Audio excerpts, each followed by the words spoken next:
Bonjour, ici Alicia. Aujourd'hui à l'émission, on vous propose quelques-uns des meilleurs moments des dernières années. Vous allez voir, on en a fait des détours.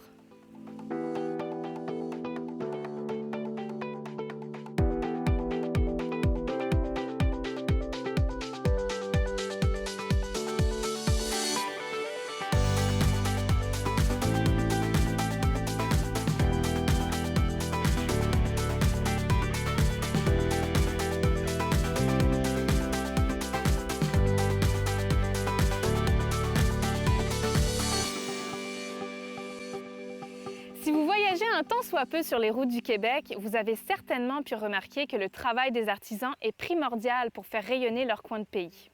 La minutie du travail manuel, le sens de la création et le goût des belles choses sont autant de qualités nécessaires pour ces gardiens de la tradition.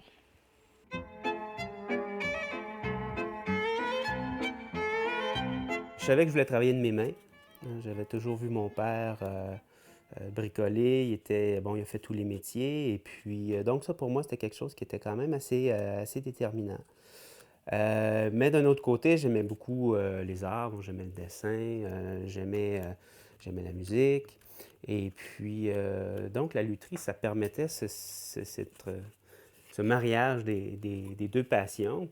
En cours de route, j'ai découvert aussi un aspect un peu plus insoupçonné, c'est l'aspect plus rigoureux. Étonnamment, ben, la lutherie m'a permis de vraiment marier tous ces aspects-là.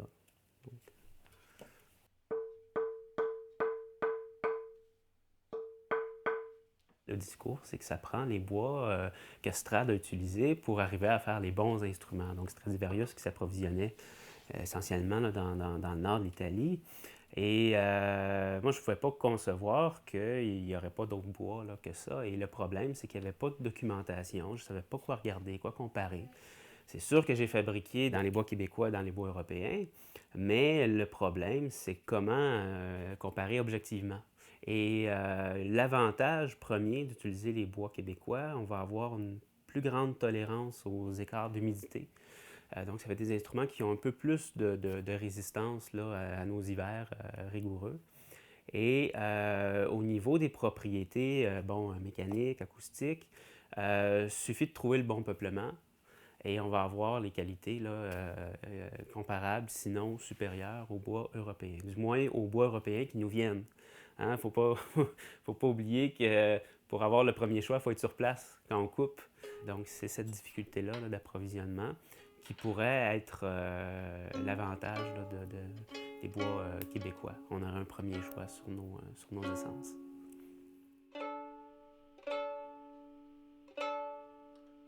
Dans l'immédiat, ce que je considère plus important, c'est de promouvoir cette valeur ajoutée-là au niveau de nos productions québécoises. Un peu comme ce que je fais avec mes élèves à l'école de lutherie, leur faire comprendre qu'on a des bonnes ressources, qu'on a des outils pour bien les comprendre. Donc, si on est capable d'intégrer de plus en plus là, ces composantes-là, la pratique, je pense que je serais très fier de ça. Et d'un autre côté, se réapproprier l'héritage patrimonial au niveau de la lutherie au Québec, qu'on connaît très peu. Donc ça aussi, là, c'est quelque chose qui me tient beaucoup à cœur.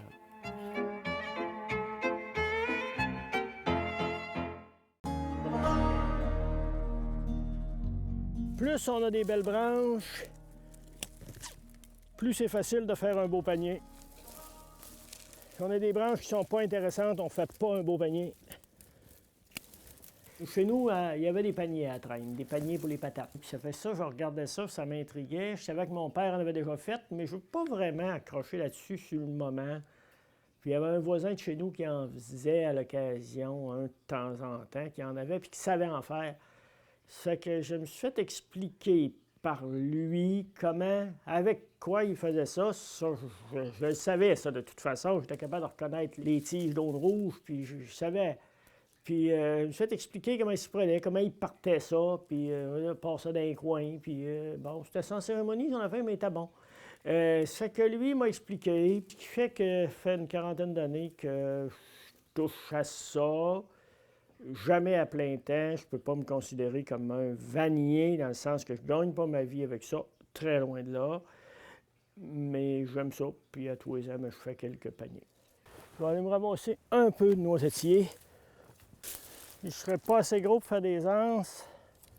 Il y en a, j'en ai vu tantôt qui seraient assez gros pour faire des anses, mais j'ai pas le sécateur qu'il faut pour les prendre.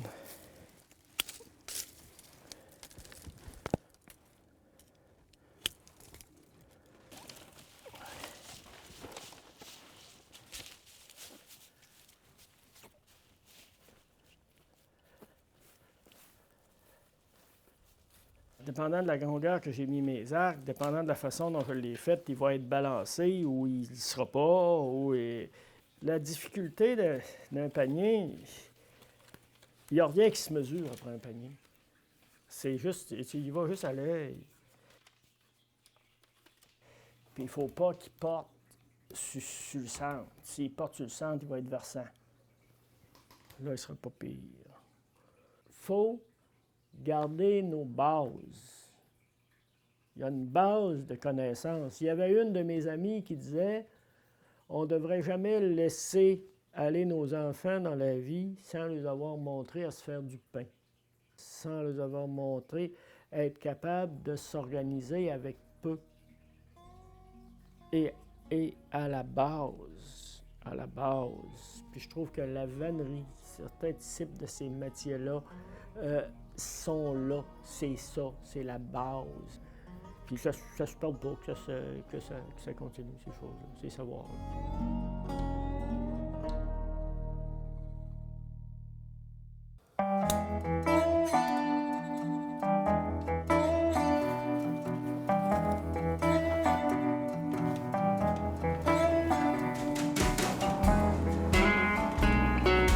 Des forgerons, il n'y en a pas tant que ça au Québec.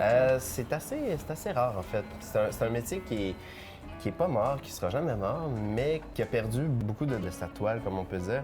Mon grand-père, lui, il a pris sa retraite en 73. Puis, en fait, la Corporation du patrimoine a restauré la forge. Puis, par le fait même, il y avait besoin d'un animateur forgeron. Puis, je le fais fièrement de par le fait que c'est la forge de mon grand-père, oui. Mais aussi, il y a une passion inévitable qui se développe parce que transformer le métal en le martelant, ça lui donne une seconde nature beaucoup plus intéressante que juste comme souder, faire un montage quelconque. Ça devient un peu comme de la pâte à modeler en réalité. Oui, c'est ça. Ouais.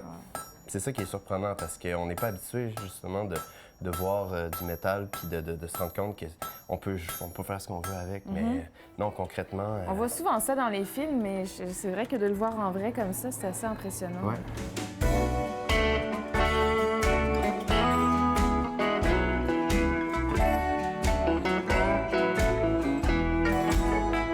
La forge, c'est un métier qu'il faut le préserver, il faut le partager. Puis c'est un peu, à mes yeux, la vocation que la forge a. Des forges comme celle-ci, il n'y en a quand même pas mais vraiment dans ce genre-ci. Il n'y en a pas d'autres au Bas-Saint-Laurent. Puis le fait de recevoir des personnes qui viennent visiter les lieux, tout ça comme ça, pour moi, ça a vraiment...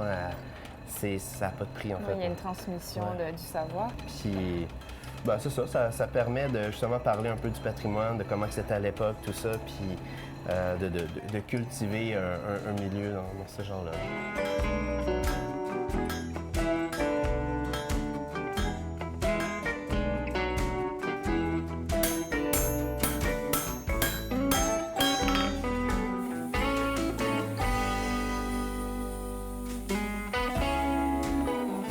Ouais, ben ça va pas mal plus vite et mieux que la lime.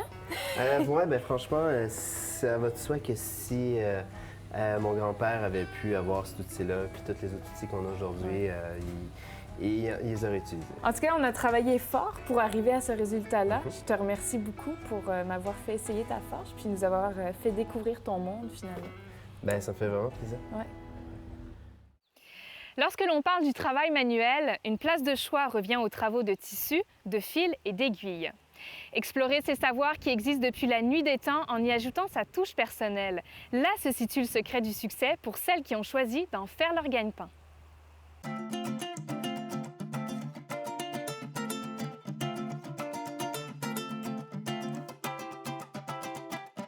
Je fais toutes sortes de produits à partir de tissus que je récupère, que je vais trouver dans les ventes de garage, les sous-sols d'église. chez des particuliers aussi. Puis, je récupère également des tissus, des échantillons de tissus de designers d'intérieur. Plutôt que de m'approvisionner, d'aller chercher des tissus neufs, je récupère des tissus qui, autrement, pourraient se retrouver dans les sites d'enfouissement. Et puis, je fais des nouvelles choses avec ça. Puis, souvent, on peut pas dire que c'est des tissus récupérés. C'est pas des vieux tissus, c'est tous des beaux tissus qui peuvent encore être utiles. Donc, Alicia, tu aimais beaucoup les masques de sommeil. Si tu veux, on pourrait t'en faire un. Donc, ce que je te propose, c'est, tantôt, tu aimais beaucoup celui-là. Oui. Donc, on peut mettre ça à l'endos du masque. Puis, si tu veux, on peut choisir soit un tissu qui est déjà taillé. Super beau. C'est vraiment un mode de vie, là. Si je travaille de cette façon-là, c'est parce que ailleurs dans ma vie, c'est des valeurs qui sont super importantes. Si je peux pas le fabriquer moi-même, que ce soit, je sais pas moi, des rénovations dans ma maison ou quoi que ce soit, un jouet pour mon enfant, si je peux pas le fabriquer moi-même, je vais essayer au moins de l'acheter d'un artisan. Donc, ou de l'acheter usagé, justement, seconde main. Il y a tellement de ressources qui sont déjà existantes. Pourquoi aller dans un magasin de grande surface? Puis, on les connaît, les impacts de ces achats-là, dans le fond. Là. Les tissus, c'est un peu comme les parfums. On va voir des tissus, puis tout de suite, ça nous ramène des souvenirs de notre enfance. Notre grand-mère, elle avait un divan avec un tissu, tu sais. Souvent, les gens, ça va leur rappeler des souvenirs. Puis chaque tissu que j'ai dans mon atelier a une histoire, puis des fois, on la sait, des fois, on la sait pas. Puis on peut essayer de se l'imaginer, tu sais. Puis ça, c'est quelque chose qui me parle beaucoup. Je peux te raconter une histoire. J'ai trouvé une espèce de chemise qui venait de l'Afrique. Donc, je trouve ça, le tissu est super beau. Je décide de faire des produits avec ça. Puis, je m'en vais à Québec pour les vendre. Et puis, il y a une fille qui arrive et qui dit « Ah, mon Dieu, j'avais une chemise de l'Afrique qui est exactement ce tissu-là. » Puis, je suis comme « OK, c'est quand même une drôle de coïncidence. » Puis, en discutant, on se rend compte finalement que c'est exactement sa chemise que j'ai achetée puis que j'ai fait quelque chose avec. Donc, elle est repartie avec. Wow. Puis, ouais. Wow. Donc, c'est ça, c'est qu'il y a une histoire, tu sais, derrière. Ça se transmet. Donc, voilà. Wow. Le résultat final.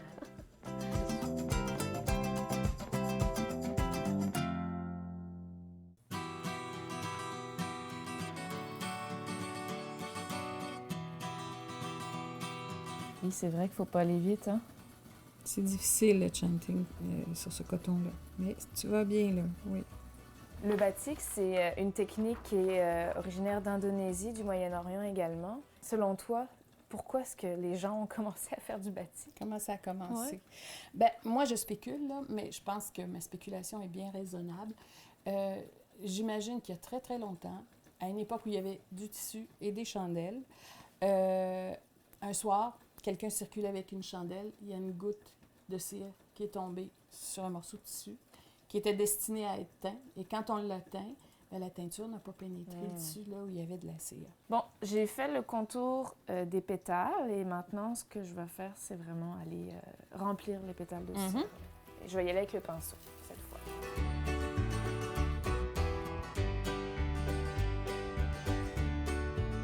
Dans mon expérience, il y a toujours de la déception et du plaisir, toujours mélangés ensemble. Alors, on imagine quelque chose, le modèle idéal, puis en même temps, on est surpris, agréablement surpris de voir ce que ça a donné. Un batik laid, ça se peut pas. Avec un motif naturel comme ça, là, ça a toujours ses particularités, puis ça nous dépasse, puis c'est très, très agréable. Maintenant, c'est le temps de la teinture. Si tu veux, je vais le faire moi-même parce que j'ai les gants de latex. Tout qu'il faut. C'est un peu profond. Je vais l'écraser dans le fond de la chaudière parce qu'il n'y a pas énormément de teinture. Mais tu peux regarder. Écrase bien comme il faut. Normalement, là, on devrait laisser quelque chose dans la teinture à peu près 1 heure. Plus la couleur est foncée, plus on laisse ça longtemps. Un noir, ça serait 2 heures, par exemple. Alors, regarde, regarde. Oh, là, on la voit. On voit déjà la fleur. C'est super beau. C'est beau, hein? Alors, on est parti d'un petit cœur sur la fleur. Tu as tracé des pétales avec la cire pour que ça demeure rose. On a fait un bain de teinture violet. Maintenant, on va faire quelque chose que je ne fais pas d'habitude. Comme on n'a pas le temps de le faire sécher, je vais faire une application de cire pour que le carré, lui, il soit fixé aussi au niveau de la couleur. OK, Là. ouais. Et après ça, on va passer au décirage. D'accord. Je suis pas mal certaine de mon coup.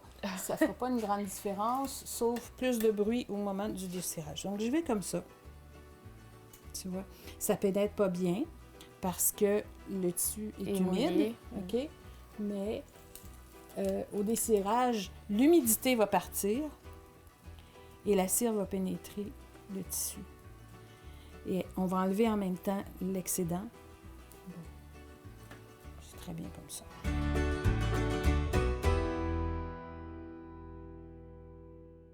Il arrive, au hasard de nos rencontres, de faire la connaissance de véritables artistes dans l'âme. Souvent autodidactes, ils explorent les techniques et la matière à leur façon en faisant fi des contraintes et des conventions. La création pure, voilà ce qui les anime, et ce, pour notre plus grand bonheur. J'ai commencé il y a cette année 20 ans à m'amuser. Je voulais égayer mon terrain. Fait que j'ai commencé à faire une sculpture qui entraînait une deuxième, une troisième, et je crois que je frise le 130 sculptures. Aujourd'hui, je vais construire une petite fleur. Ah, là. Quand que je vois une pièce, je ne sais pas si c'est plus fort que moi, mais dans la pièce, des fois, je vois quelque chose, le potentiel de faire quelque chose avec. Fait qu'à partir de ça, bien, je construis alentour pour pouvoir justement apporter un genre de petite sculpture. Là. J'ai fait les portes de l'enfer, puis je les ai toutes préparées dans ma cour, puis j'ai tout démantelé, puis je les reconstruis ici. Puis en plus, quand tu traverses avec les épées, elles sont plus basses. Et des fois, j'aime dire au monde qu'on n'a pas le choix de se prosterner pour accéder à l'autre côté. La majorité du monde passe en course, aime beaucoup ce que je fais. Ils me disent que je suis un vrai sculpteur. Moi, je ne m'ai jamais perçu comme un sculpteur parce que j'ai fait ça par passion. Puis un sculpteur, pour moi, ça a été quelqu'un qui vit vraiment de son art. Moi, on appelle ça de l'art, mais je ne vis pas de mon art. Je m'amuse avec l'art. Peut-être un jour, à ma retraite, c'est peut-être quelque chose que j'aimerais. Produire des pièces pour le monde, mais pour l'instant, ce que j'aime, c'est les montrer, rencontrer les gens. J'ai fait ça vraiment pour le fun, puis même là, la passion déborde, j'ai pas le temps, puis je suis plus fâché des fois de ne pas avoir le temps de m'amuser. Parce que entretenir, l'hiver, c'est ouvrir la cour, l'été, c'est passer la tondeuse, entretenir le terrain, je suis pas tout seul. C'est là, à un moment donné, tu cherches à travers tout ça des petits moments de liberté pour justement décrocher puis t'amuser. Fait que quand j'ai ces petits moments-là, moi, je suis heureux. Là.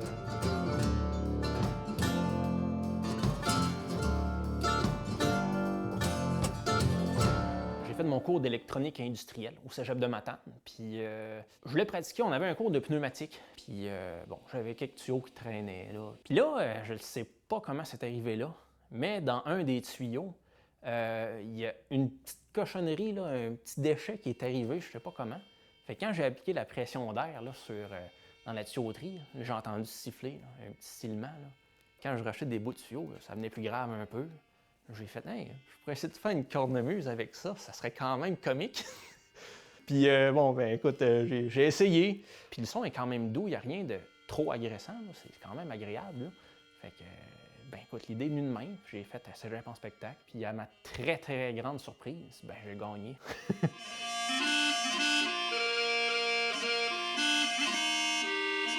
Puis encore une fois, les médias, ils ont transmis l'information de la cornemuse gaspésienne un peu.